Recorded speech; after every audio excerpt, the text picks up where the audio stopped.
ഞാൻ ഇപ്പോഴും എനിക്ക് ആ രംഗം ഓർക്കുമ്പോൾ വിഷമം തോന്നുന്നു. എൻ്റെ അമ്മയെക്കുറിച്ച് ഓർക്കുമ്പോൾ ഞാൻ അവിടെ നിന്ന്. കാരണം കൊച്ചി മേയർ എന്ന് പറയുന്നത് പ്രൗഢി യാഥാർത്ഥ്യമാണ്, ബോധരഹിതയായിട്ട് കിടക്കുകയാണ്.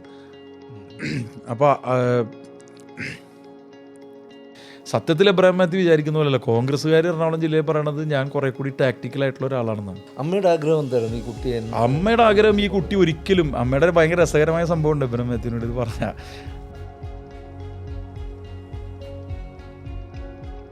Kochi mayor advocate M Anilkumar തൻ്റെ ജീവിതം പറയുകയാണ് മുൻവിധികളില്ലാതെ. ഞാൻ മുൻവിധികളില്ലാതെ എന്ന് പറഞ്ഞതേ ഉള്ളൂ. ചിലപ്പോൾ ഒരു പൊതുപ്രവർത്തനം എന്നുള്ള നിലയ്ക്ക് ചില മുൻവിധികളൊക്കെ വേണ്ടി വന്നേക്കാം.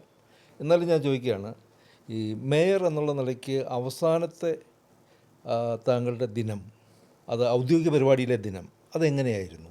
എന്താണ് അവിടെ കൂടിയവരോട് അന്ന് പറഞ്ഞത്? ഔദ്യോഗികമായ എൻ്റെ അവസാന ദിവസം സത്യത്തിലായിട്ടില്ല. ഇപ്പോൾ ഒരു മാറ്റം വന്നിട്ടുള്ളത് പുതിയ മേയർ വന്ന് ചാർജ് എടുക്കുന്നത് വരെ ഞാൻ തന്നെയാണ് മേയർ. അതുകൊണ്ട് ഓഫീസിലെ ചില അത്യാവശ്യ കാര്യങ്ങൾ ചെയ്യാതിരിക്കാൻ മേയർ എന്ന നിലയിൽ കഴിയില്ല. പക്ഷെ അങ്ങ് സൂചിപ്പിച്ചതുപോലെ തെരഞ്ഞെടുപ്പ് പ്രഖ്യാപിച്ചതിന് ശേഷം ഞങ്ങളൊരു അവസാനത്തെ ദിവസം സ്വയം തീരുമാനിച്ചിരുന്നു. അത് കൗൺസിൽ യോഗത്തിലായിരുന്നു. അപ്പോൾ ആ കൗൺസിൽ യോഗം എനിക്ക് തോന്നിയത് വളരെ സ്നേഹനിർഭരമായ ഒരു യാത്രയപ്പായിരുന്നു. എനിക്കതിൽ ഏറ്റവും സന്തോഷം തോന്നിയത് 5 കൊല്ലക്കാലം ഞങ്ങളെടുത്തിട്ടുള്ളൊരു സമീപനത്തിൻ്റെ ഒരു പ്രതിഫലനം ആ കൗൺസിൽ മീറ്റിങ്ങിലുണ്ടായിരുന്നു. തെരഞ്ഞെടുപ്പ് പ്രഖ്യാപിച്ചു, പലരും സ്ഥാനാർത്ഥികളായിരുന്നെങ്കിലും കൗൺസിലിനകത്ത സംഭാഷണങ്ങളിലൊന്നും അവർ കഴിവതും കക്ഷി രാഷ്ട്രീയം കൊണ്ടുവരാതിരിക്കാൻ ശ്രമിച്ചു.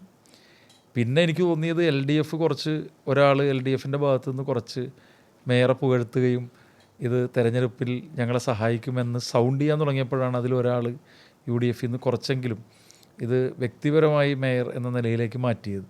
അതൊഴിച്ചാൽ വളരെ നന്നായിരുന്നു. ഉദ്യോഗസ്ഥന്മാരുടെ അന്നത്തെ ഒരു പ്രതികരണം, അന്ന് എല്ലാ ഡിപ്പാർട്ട്മെൻറ്റ് മേധാവികളും ഉണ്ടായിരുന്നു. അപ്പം ഞാൻ അതുവരെ ചെയ്ത ആത്മാർത്ഥമായ പ്രവർത്തനങ്ങളോട് ഏറ്റവും പോസിറ്റീവായി പ്രതികരിക്കുന്നത് പോലെയാണ് ഉദ്യോഗസ്ഥന്മാരുടെ തോന്നൽ എനിക്കുണ്ടായത്. അവരിൽ പലർക്കും ഒരു നഷ്ടബോധമുള്ളതുപോലെ എനിക്ക് ഫീൽ ചെയ്തു. നിങ്ങളൊരു സ്ഥലത്തിരുന്നിട്ട് തിരിച്ചു പോരുമ്പോൾ നിങ്ങളോടൊപ്പം സഹപ്രവർത്തകരായി നിന്നവർക്ക് ആത്മാർത്ഥമായ ഒരു വിഷമമുണ്ടാകുന്നു എന്ന് അവരുടെ മുഖത്ത് നോക്കി നിങ്ങൾക്ക് കാണാൻ കഴിയുമ്പോഴാണ് നിങ്ങൾ ചെയ്ത ജോലി ശരിയായിരുന്നു എന്ന് നമുക്ക് ബോധ്യപ്പെടുന്നത്. കുറച്ച് കഴിയുമ്പോൾ അത് മാറും. നമ്മുടെ ജീവിതത്തിൽ പലരെയും നഷ്ടപ്പെടുന്ന പോലെ തന്നെയാണ്. കുറച്ച് കഴിയുമ്പോൾ എല്ലാം ബാക്ക് ടു നോർമലാവും. പക്ഷേ അതുവരെ അവർക്ക് അങ്ങനെ ഒരു ഫീൽ ഉണ്ടായിരുന്നു എന്നുള്ളത് എനിക്ക് അവരിലെ പ്രവർത്തനങ്ങളിൽ, അവരുടെ നിലപാടുകളിൽ, അവരുടെ സംഭാഷണങ്ങളിൽ, അവരുടെ ആംഗ്യങ്ങളിൽ പോലും പ്രകടമായിരുന്നു. അതുകൊണ്ട് അതൊരു സംതൃപ്തമായ യാത്രയോധിക്കലായിരുന്നു. മേയറാകാൻ പോകുന്നു എന്നറിഞ്ഞ, അല്ലെങ്കിൽ ആ പാർട്ടി തീരുമാനം വരികയും ഔദ്യോഗികമായി അത് പ്രഖ്യാപിക്കപ്പെടുകയും ചെയ്ത ആ ഒരു ദിവസം താങ്കൾ എന്തൊക്കെ തീരുമാനങ്ങളാണ് മനസ്സിലെടുത്തത്? കാരണം കൊച്ചി മേയർ എന്ന് പറയുന്നത് മറ്റ് നഗരസഭകളെ ഞാൻ ചെറുതായി പറയുകയല്ല, എന്നാലും കൊച്ചി മേയർ എന്ന് പറയുമ്പം കൂടുതലൊരു പ്രൗഢി യാഥാർത്ഥ്യമാണ്. അപ്പോൾ അന്ന് എന്താണ് ആ തീരുമാനമെടുത്തത്? അല്ല, സത്യം പറഞ്ഞാൽ അങ്ങ് പറഞ്ഞല്ലോ മുൻവിധികളില്ലാതെ പറയണമെന്ന്. സത്യം പറഞ്ഞാൽ ഒരു പൊതുപ്രവർത്തകനെ സംബന്ധിച്ച്, പ്രത്യേകിച്ച് എന്നെ സംബന്ധിച്ച് ഏറ്റവും ഇഷ്ടപ്പെട്ട ഒരു ജോലിയായിരുന്നു മേയറാവുക എന്ന് പറയുന്നത്. അതിന് പല കാരണങ്ങളുണ്ട്. കാരണം ഞാൻ വളരെ ചെറിയ സ്കൂളിൽ പഠിക്കുമ്പോൾ തന്നെ മേയർമാർ എൻ്റെ അച്ഛനെ കാണാൻ വരുമായിരുന്നു. കാരണം വേറൊന്നും കൊണ്ടല്ല, അതിൽ ഒരാൾ ശ്രീ കെ ബാലേന്ദ്രനായിരുന്നു. ഞാൻ ആദ്യമായി കാണുന്ന ഒരു മേയറുടെ വാഹനം ശ്രീ ബാലേന്ദ്രൻ മേയറായപ്പോൾ അത് 79-ലാണ്. അപ്പോൾ എനിക്ക് തിരിച്ചറിവിൻ്റെ പ്രായമാകുന്നേ ഉള്ളൂ. 79, 80-ലോ 82-ലൊക്കെ ആയിരിക്കും എനിക്ക് ഓർമ്മ ശരിക്കും നിൽക്കുന്നത്. അപ്പോൾ ആ സമയത്ത് അദ്ദേഹത്തിൻ്റെ ബോർഡൊക്കെ വെച്ചിട്ടുള്ള വണ്ടി വന്ന് അദ്ദേഹം സംസാരിച്ച് പോകുന്നതൊക്കെ എനിക്ക് ഓർമ്മയുണ്ട്. ഇത് ആരാണെന്ന് ചോദിക്കുമ്പോൾ ഇന്നയാളാണ് എന്ന് പറയും. 2 സോമസുന്ദര പണിക്കർ അച്ഛൻ്റെ വലിയ സുഹൃത്തായിരുന്നു. പിന്നീട് ഞാൻ അദ്ദേഹത്തിൻ്റെ സെക്രട്ടറിയായി പ്രവർത്തിച്ചു. അദ്ദേഹം ഡിവിഷനിൽ ശ്രദ്ധിക്കാൻ പറ്റാവുന്ന കുറച്ചും കൂടി വലിയ ഡിവിഷനായിരുന്നു. ഇപ്പോഴത്തെ 2 ഡിവിഷൻ ചേർന്നായിരുന്നു. അപ്പോൾ എനിക്ക് ആ പദവി, പിന്നീട് ദിനേശ് മണി ഇരിക്കുമ്പോൾ ഞാൻ കൗൺസിലറാണ്. അതിനുശേഷം മേഴ്സി വില്യംസ് ഇരിക്കുമ്പോൾ കുറേ കാലം സ്റ്റാൻഡിംഗ് കമ്മിറ്റി ചെയർമാനാണ്. അപ്പോൾ കുറേ കാലമായി, പിന്നെ ടോണി ചമ്മണി ഉള്ളപ്പോൾ ഞാൻ LDFൻ്റെ പ്രധാനപ്പെട്ട ശബ്ദമായി കൗൺസിലുണ്ട്. അപ്പോൾ കുറേ കാലമായി ഞാൻ കാണുന്നൊരു കൗൺസിൽ, ഞാൻ ഒരുപാട് സമയം ഉപയോഗിച്ചിട്ടുള്ളൊരു കാര്യം, ശ്രീ ബാലേന്ദ്രൻ ഉൾപ്പെടെയുള്ള ആളുകൾ പറഞ്ഞു തന്ന ഒരുപാട് ടിപ്സ് എന്ന് നമ്മൾ പറയില്ലേ, അത്തരം കാര്യങ്ങൾ ഇത് പ്രയോഗിക്കാനുള്ള ഏറ്റവും നല്ല സന്ദർഭം ആണ് മേയർഷിപ്പ് എന്ന് എനിക്ക് തോന്നിയിരുന്നു. അപ്പോൾ അതുകൊണ്ട് തന്നെ ഒരുപാട് കാര്യങ്ങൾ എൻ്റെ മനസ്സിലേക്ക് വന്നിരുന്നു. ഇന്ന പോലെ ആയിരിക്കണം നഗരം, എൻ്റെ പ്രവർത്തനം ഇങ്ങനെ ആയിരിക്കണം. അതിൽ സത്യം പറഞ്ഞാൽ അതിൽ കടപ്പെട്ടിരിക്കുന്നതും കൂടുതൽ വഴികാട്ടിയിട്ടുള്ളതും ശ്രീ ബാലേന്ദ്രനാണെന്ന് പറയാൻ എനിക്ക് യാതൊരു മടിയില്ല. കാരണം അദ്ദേഹം മറ്റുള്ളവരെല്ലാം തുടങ്ങുമ്പോൾ എന്ത് ചെയ്യും എന്ന് ആലോചിക്കുകയായിരുന്നെങ്കിൽ, എനിക്കൊന്ന് അനുഭവങ്ങൾ കൊണ്ടും മറ്റൊന്ന് ശ്രീ ബാലേന്ദ്രൻ്റെ ചില നിർദ്ദേശങ്ങൾ എനിക്ക് മനസ്സിൽ മുന്നോട്ട് പോകാൻ കരുത്തും മുന്നോട്ട് പോകാനുള്ള വഴികാട്ടിയുമായിരുന്നു. ശ്രീ ബാലേന്ദ്രൻ പറഞ്ഞു തന്ന ഏറ്റവും ശ്രദ്ധേയമായിട്ടുള്ള, താങ്കൾക്ക് പ്രയോജനപ്പെട്ട, മനസ്സിൽ തങ്ങി നിൽക്കുന്ന നിർദ്ദേശം എന്തായിരുന്നു? ബാലേന്ദ്രനെ പറ്റി പറയാൻ തുടങ്ങി ഒരുപാട് പറയേണ്ടി വരും. ഞാൻ പരമാവധി ചുരുക്കി പറയാം. ഒരുപാട് നിർദ്ദേശങ്ങൾ എനിക്ക് അദ്ദേഹം നൽകിയിട്ടുണ്ട്. ഒന്നെന്താണെന്ന് വെച്ചാൽ, അദ്ദേഹം പറഞ്ഞിട്ടുള്ളത് വകുപ്പുകളുടെ ഏകോപനമാണ്. അപ്പോൾ അദ്ദേഹം പറഞ്ഞൊരു, ഇത് ശ്രീ പിണറായി വിജയൻ ഞങ്ങളെല്ലാം ആദ്യത്തെ മീറ്റിങ്ങിൽ പറഞ്ഞൊരു കാര്യമാണ്. അപ്പോൾ അദ്ദേഹം പറഞ്ഞൊരു കാര്യം, ശ്രീ ബാലേന്ദ്രൻ പറഞ്ഞൊരു കാര്യം, നിങ്ങൾ വളരെ ആത്മാർത്ഥമായിട്ടാണ് പ്രവർത്തിക്കുന്നത് എന്ന് ബോധ്യപ്പെട്ടാൽ നിങ്ങളുടെ നിയന്ത്രണത്തിലല്ലാത്തവരും നിങ്ങളെ ബഹുമാനിക്കും. അപ്പം എനിക്ക് പലപ്പോഴും സംശയം ഉണ്ടായിരുന്നു, വാട്ടർ അതോറിറ്റി നമ്മൾ പറഞ്ഞാൽ കേൾക്കൂ. മേയറായപ്പോഴല്ല, അതിനു മുമ്പ് സ്റ്റാൻഡിംഗ് കമ്മിറ്റി ചെയർമാൻ ആയിരിക്കുമ്പോൾ മുതൽ അദ്ദേഹത്തിൻ്റെ ഡയറക്ഷൻസ് ഉണ്ട്. അല്ലെങ്കിൽ PWD നമ്മൾ പറയണ കേൾക്കണ്ടായിരുന്നില്ല, വേറൊരു ഡിപ്പാർട്ട്മെൻറ്റാണ്. കളക്ടർ എന്തായിരിക്കും കളക്ടറുടെ പ്രതികരണം, കമ്മീഷണർ എങ്ങനെ, പോലീസിന് സത്യത്തിൽ ഞാൻ മേയറാവുന്നത് വരെ പോലീസ് അത്ര കാര്യമായി കോർപ്പറേഷനെ ശ്രദ്ധിക്കുമോ? കമ്മീഷണറാണെങ്കിൽ ഇപ്പോഴത്തെ കമ്മീഷണർമാരെല്ലാം IG ആണ്. അപ്പോൾ അതുകൊണ്ട് അവർക്ക് അതിൻ്റെ നല്ല, കളക്ടർ പോലും അവരെ സംബന്ധിച്ച് വളരെ ജൂനിയറായിട്ടുള്ളൊരു ഉദ്യോഗസ്ഥയുമാണ്. അപ്പോൾ ഇവരൊക്കെ എങ്ങനെ പ്രതികരിക്കും എന്നതിനെ സംബന്ധിച്ച് ആദ്യം എനിക്ക് പണ്ട് ആശങ്കയുണ്ടായിരുന്നു. പക്ഷേ ഡോക്ടർ ബീന, മുഹമ്മദ് അനീഷ് രണ്ടുപേരുടെയോടും ഒപ്പം ഞാൻ സ്റ്റാൻഡിംഗ് കമ്മിറ്റി ചെയർമാനായി സഹകരിച്ചപ്പോൾ കളക്ടർമാരുമായിട്ടും ഏകോപനത്തിൻ്റെ കാര്യത്തിൽ എനിക്കൊരു നേരത്തെ ഒരു പാഠം ഉണ്ടായിരുന്നു. അപ്പോൾ അത് അദ്ദേഹം തന്ന ഒരു പാഠമാണ്. രണ്ടാമത് അദ്ദേഹം പറഞ്ഞൊരു കാര്യം ഞാൻ പറയാം നിങ്ങളോട്. അതാണിപ്പോൾ എബ്രഹാം മാത്യു ഉൾപ്പെടെ പലപ്പോഴും എന്നോട് നല്ല വാക്ക് പറയാറുണ്ട്, പുറത്തുള്ള ആളും പറയുന്നതിൻ്റെ ഒരു കാരണം അതാണ്. അദ്ദേഹം പറഞ്ഞു, മേയറുടെ ജോലി ചില കടകൾ ഉദ്ഘാടനം ചെയ്യലല്ല, അല്ലെങ്കിൽ രാഷ്ട്രീയ പ്രസംഗങ്ങൾ നടത്തലല്ല. മേയറുടെ ജോലി മേയർ MLA MP അല്ല. മേയറുടെ ജോലി ഗെറ്റിംഗ് തിങ്സ് ഡൺ ആണ്. നിങ്ങൾ ജോലി ചെയ്യണം. നിങ്ങൾ ഓടാൻ തുടങ്ങുന്ന നിമിഷം മുതൽ ഓടണം. നിങ്ങളുടെ മനസ്സിൽ ഈ നഗരം എങ്ങനെയായിരിക്കണം എന്നതിനെ പറ്റിയിട്ടുള്ള ശരിയായ കാഴ്ചപ്പാടുണ്ടാകണം. അതിനെ നിങ്ങൾ ലക്ഷ്യത്തിൻ്റെ അടിസ്ഥാനത്തിൽ സ്പ്ലിറ്റ് ചെയ്യണം. 5 കൊല്ലം കൊണ്ട് നിങ്ങൾ എന്ത് ചെയ്യും, ഈ മാസം എന്ത് ചെയ്യും, 3 മാസം കഴിഞ്ഞ് എന്ത് ചെയ്യും, 6 മാസം കഴിഞ്ഞ് എന്ത് ചെയ്യും. ഞാനതൊരു എൻ്റെ മനസ്സിലും കുറിച്ച് വച്ചിരുന്നു, ഞാനത് പുസ്തകത്തിലും എഴുതിയിരുന്നു. അതിൽ ഓരോന്ന് ചെയ്ത് തീർക്കുമ്പോഴും ഞാനത് കട്ട് ചെയ്യുമായിരുന്നു. ഇപ്പോൾ സമൃദ്ധി തീർന്നാൽ സമൃദ്ധി കട്ട് ചെയ്യും. LDF മാനിഫെസ്റ്റോ എടുത്ത് വെച്ചിട്ട് ഞാൻ 5 കൊല്ലത്തേക്ക് പ്ലാൻ ചെയ്ത് മുന്നോട്ട് പോവുകയായിരുന്നു. അപ്പോൾ സത്യത്തിൽ ശ്രീ ബാലേന്ദ്രൻ്റെ ഉപദേശങ്ങൾ ഇങ്ങനെ പഠിപ്പിച്ചുകൊണ്ട് പലപ്പോഴും എൻ്റെ ഉറക്കം നഷ്ടപ്പെട്ടിട്ടുണ്ടെന്നുള്ളതാണ് സത്യം. ഞാൻ സത്യം പറഞ്ഞാൽ ഉറങ്ങിയിട്ടില്ല മേയറായിട്ട് മര്യാദയ്ക്ക്. മേയർഷിപ്പ് അങ്ങ് പറഞ്ഞില്ലേ, ഈ അവസാന ദിവസത്തിൽ എന്ത് സംഭവിച്ചു എന്ന്, അതിന് ശേഷമാണ് ഞാൻ സമാധാനമായി ഉറങ്ങാൻ തുടങ്ങിയത്. അതുകൊണ്ട് ഇതൊരു, താങ്കൾ പറഞ്ഞ പോലെ ഒരു കവറ്റഡ് പോസ്റ്റ് എന്നതിനേക്കാൾ അപ്പുറം എനിക്കിതൊരു ഉത്തരവാദിത്തമായിരുന്നു. ഞാൻ വിദ്യാർത്ഥി യുവജന രംഗത്ത് പ്രവർത്തിക്കുമ്പോൾ എൻ്റെ പാർട്ടി അന്നത്തെ DYFയുടെ നേതാവ് സതീശും അല്ലെങ്കിൽ എൻ്റെ പ്രാദേശിക ആളിൽ പറഞ്ഞിരുന്നൊരു വാചകം എനിക്കിപ്പോഴും ഓർമ്മയുണ്ട്. ബാലേന്ദ്രൻ മാത്രമല്ല, നമ്മളെ ഏൽക്കുന്നത് ചുമതലകളാണ്. DYFയുടെ ഒരു ചുമതലയാണ്, DYFയുടെ അധികാരമല്ല. അപ്പോൾ ആ ചുമതലാബോധം ആണ് സത്യത്തിൽ മുമ്പിലേക്ക് എന്നെ കൊണ്ടുപോയത്. സ്കൂൾ വിദ്യാർത്ഥിയായിരിക്കുമ്പോഴേ എന്തെങ്കിലും പൊതുരംഗത്ത് വരണമെന്നുള്ള മോഹം ഉണ്ടായിരുന്നു. അധ്യാപകർക്ക് ചോദിക്കില്ലേ എന്താവാനാണ് ആഗ്രഹം എന്ന് ഒരു കുട്ടിയോട്? അന്ന് ആ അനിൽകുമാർ എന്ന് പറയുന്ന കുട്ടിയോട് അധ്യാപകർ ചോദിച്ചപ്പോൾ എന്ത് മറുപടി കൊടുത്തു? എനിക്കെപ്പോഴും രാഷ്ട്രീയം തന്നെയായിരുന്നു എനിക്ക് മനസ്സിലൊരു തീ പോലെ കടന്നിരുന്നത്. അതിന് കാരണം എന്താണെന്ന് വെച്ചാൽ, എന്നെ സാധാരണ അച്ഛന്മാരിൽ നിന്നും വ്യത്യസ്തമായി നമ്മളിപ്പോൾ ഇരുന്ന് ഇങ്ങനെ സംസാരിക്കുന്നതിനേക്കാൾ തുറന്ന് ഞാനും എൻ്റെ അച്ഛനും സംസാരിക്കുമായിരുന്നു. അദ്ദേഹം സത്യം പറഞ്ഞാൽ ലേറ്റ് മാരേജ് ആയിരുന്നു. അപ്പം നോക്കുമ്പോൾ ഞങ്ങൾ തമ്മിൽ ഏജിൻ്റെ കാര്യത്തിൽ വലിയ വ്യത്യാസമുണ്ട്. ഞാൻ ആണും പെണ്ണുമായിട്ട് ഒരു മകനാണ്. എൻ്റെ അമ്മ പാമ്പർ ചെയ്ത് വളർത്തിയ ഒരു മകനാണ്. എല്ലാ നിലയിലും ഓമനിച്ച്. അത് എന്താണെന്ന് വെച്ചാൽ, ഞാനൊരു 5 വയസ്സുള്ളപ്പോൾ എന്നെ നഷ്ടപ്പെട്ടതാണ് എൻ്റെ അമ്മയ്ക്ക്. 5 അല്ല 4 വയസ്സുള്ളപ്പോൾ എന്നെ നഷ്ടപ്പെട്ടതാണ്. ഞാൻ പോയി എന്ന് വിചാരിച്ചാണ്. അപ്പോൾ തിരിച്ചു കിട്ടിയ അമ്മയ്ക്ക് ഞാൻ എൻ്റെ കൈ, അതെങ്ങനെയാണെന്ന് വെച്ചാൽ, ഞാനൊരു സ്കൂളിൽ അന്ന് അച്ഛൻ ഞങ്ങൾക്ക് ബിസിനസ്സൊക്കെ ഉണ്ടായിരുന്നു. അപ്പോൾ അച്ഛൻ ഫുഡ് കോർപ്പറേഷനിൽ ജോലി ചെയ്യുന്നുണ്ട്. വൈകുന്നേരം വരുമ്പോൾ ചില ആളുകൾ കടയിൽ വരും. അതിൽ ഒരാളാണ് ഈ സോമസുന്ദര പണിക്കർ ഉൾപ്പെടെ വരുന്നത്. അപ്പോൾ അവിടെ ഒരുപാട് ആളുകൾ, അച്ഛനൊരു ദർബാർ ഉണ്ടായിരുന്നു. ഇപ്പുറത്ത് വന്നിരുന്ന് ഇങ്ങനെ സംസാരിക്കും. കാരണം കടയൊക്കെ വേറെ ആളുകളാണ് നടത്തുന്നത്. പക്ഷേ അച്ഛൻ കടയിലൊക്കെ വളരെ ഉത്തരവാദിത്തത്തോടു കൂടി തന്നെ ഉണ്ടായിരുന്നു. അപ്പം basically was A business man. അപ്പോൾ അവിടെ ഇരുന്നിട്ട് അതിൽ ഓരോ പുതിയ താമസക്കാർ വരുമ്പോഴും അന്ന് ഞങ്ങളുടെ കടയിൽ ഒന്ന് പരിചയപ്പെടും. മേളമക്കരയിൽ ഈ ഒരു കടയായിരുന്നു ജംഗ്ഷനിൽ, കണ്ണായ സ്ഥലം എന്ന് പറയും, അവിടെ ആ ഒരു കടയായിരുന്നു. അപ്പോൾ അതിലൊരാൾ വന്നിട്ട് പറഞ്ഞു, അച്ഛനോട് പറഞ്ഞു ഈ അന്ന് LKG ഒക്കെ തുടങ്ങണുള്ളൂ, 7th ഡേ സ്കൂൾ അവിടെ കൊണ്ടുപോയി ചേർക്കാമെന്ന് പറഞ്ഞ് അവിടെ കൊണ്ടുപോയി ചേർത്തു. അപ്പം അച്ഛൻ പറഞ്ഞു എനിക്കിതൊന്നും നേരമില്ല. അന്ന് കടയിൽ 3-4 സ്റ്റാഫൊക്കെ ഉണ്ട്, പക്ഷെ അവരൊക്കെ എപ്പോഴും തിരക്കിലായിരിക്കും. അങ്ങനെ ഇദ്ദേഹത്തിൻ്റെ ഒരു ഓട്ടോറിക്ഷയിൽ എന്നെ അറേഞ്ച് ചെയ്ത് കൊണ്ടുപോയി. ഒരു കൊല്ലം കഴിഞ്ഞപ്പോഴത്തേക്കും ഒരു 7-8 മാസം കഴിഞ്ഞ ഒരു ദിവസം അവരുടെ വീട്ടിൽ, അവർ പാലക്കാടുകാരോ മറ്റോ ആണ്, എനിക്ക് സ്ഥലം ഓർമ്മയില്ല, അവർ പിന്നെ ഇളമക്കരയിൽ നിന്ന് അന്നേ പോയി. അപ്പോൾ അവർ അന്നത്തെ ദിവസം എന്നെ തിരിച്ച് വിളിക്കുന്നതിന് പകരം അവർ മരണം ഉണ്ടായപ്പോൾ നേരത്തെ പോയി. ഞാനൊരു കൊച്ചുകുട്ടി ഒരു വലിയ ബാഗായിട്ട് ഞാൻ ഇപ്പോഴും എനിക്ക് ആ രംഗം ഓർക്കുമ്പോൾ വിഷമം തോന്നുന്നു, എൻ്റെ അമ്മയെക്കുറിച്ച് ഓർക്കുമ്പോൾ. ഞാൻ അവിടെ നിന്ന് ഞാൻ ഈ 7th ഡേ സ്കൂളിൽ ഇന്നാൾ പോയപ്പോൾ അത് പ്രസംഗിച്ചു. അപ്പോൾ ഓരോ നിമിഷം ഞാൻ അവിടെ നിൽക്കുമ്പോഴും ഈ ബസ്സുകളിങ്ങനെ പോകും, സ്കൂൾ ബസ് ഇങ്ങനെ. അന്ന് ACS കുറേ കുട്ടികൾ പഠിക്കുന്ന ഒരു സ്കൂളാണ്, കലൂരാണ്, നിങ്ങൾക്ക് പറഞ്ഞാൽ മനസ്സിലാവും, കലൂർ കടവന്ത്ര, പഴയ കലൂർ കത്രിക്കടവ് റോഡിലാണ്. അപ്പോൾ ഇങ്ങനെ എല്ലാവരും പോയി ഓരോ ബസ്സുകാരനും ചോദിക്കുന്നുണ്ട് മോൻ വരുന്നുണ്ടോ എന്ന് ചോദിക്കുമ്പോൾ ഞാനില്ല, എൻ്റെ ഓട്ടോറിക്ഷ വരും, നിഷ്കളങ്കമല്ലേ. അവസാനം സ്കൂൾ മുഴുവൻ അടച്ചു, വാച്ച്മാനും അടച്ചു. ഞാൻ വാച്ച്മാൻ്റെ അടുത്ത് നിന്നാൽ മതിയായിരുന്നു, ഞാൻ തന്നെ നടന്നു. സ്കൂൾ ബസ് വന്ന ഓർമ്മയിൽ ഈ ഓട്ടോറിക്ഷ വരുന്ന ഓർമ്മയിൽ ഞാൻ നടന്ന് കലൂർ ജംഗ്ഷനിൽ വന്നു. കൊച്ചുകുട്ടി, നിങ്ങൾ ആലോചിച്ച് നോക്കും, 4 വയസ്സുകാരനായിട്ടുള്ള കുട്ടി ഈ കലൂർ ജംഗ്ഷനല്ലേ ക്രോസ് ചെയ്യണത്. അമ്മച്ചേൻ്റെ കൈ പിടിച്ച് മോനെ എങ്ങോട്ടാ പോകേണ്ട, അപ്പോൾ അപ്പുറത്തെ റോഡാണെന്ന് ഞാൻ പറഞ്ഞു. ആരും ഇല്ല, ഞാൻ എൻ്റെ ഓട്ടോറിക്ഷ പോയി അപ്പുറത്തുകൊണ്ട്. ഞാൻ അവിടെ നിന്ന് നടക്കുകയാണ് കിലോമീറ്ററുകൾ. അപ്പോഴത്തേക്കും ഈ കുട്ടിയെ കാണാതെ മറ്റവരുടെ വീട്ടിൽ പോയി നോക്കി, അവിടെ ആരുമില്ലാതെ അടച്ചിട്ടേക്കണു. എൻ്റെ അമ്മ ബോധം കെട്ടു വീണു. അപ്പോൾ ഞങ്ങൾ തറവാട്ടിലാണ് താമസിക്കണം, പുതുക്കലോട്ടത്ത്. അച്ഛൻ വന്നിട്ടില്ല. അച്ഛൻ ഇതൊന്നും അന്ന് ഈ മൊബൈൽ ഫോണൊന്നും ഇല്ലല്ലോ. അവസാനം പേരണ്ടൂർ വളവിൽ എൻ്റെ ഇപ്പോഴത്തെ വീടിൻ്റെ കുറച്ചൊരു അടുത്തെത്തിയപ്പോൾ ക്ഷീണിതനായിട്ട് ഞാൻ വരുന്നത് കാണുകയാണ് എൻ്റെ ഒരു മണിയപ്പുള്ളി. അദ്ദേഹം പിന്നെ പോസ്റ്റ് ഓഫീസായിട്ട് അദ്ദേഹം ജോലി കിട്ടിപ്പോയി. അപ്പോൾ അദ്ദേഹം എന്നെ എനിക്കത് പറയുമ്പോൾ വലിയ പ്രയാസം. അദ്ദേഹം എന്നെ സൈക്കിളിൽ കയറ്റി വീട്ടിൽ ഞാൻ ചെന്ന് കാണുമ്പോൾ എൻ്റെ അമ്മ ശരിക്കും പറഞ്ഞു കഴിഞ്ഞാൽ ബോധരഹിതയായിട്ട് കിടക്കുകയാണ്.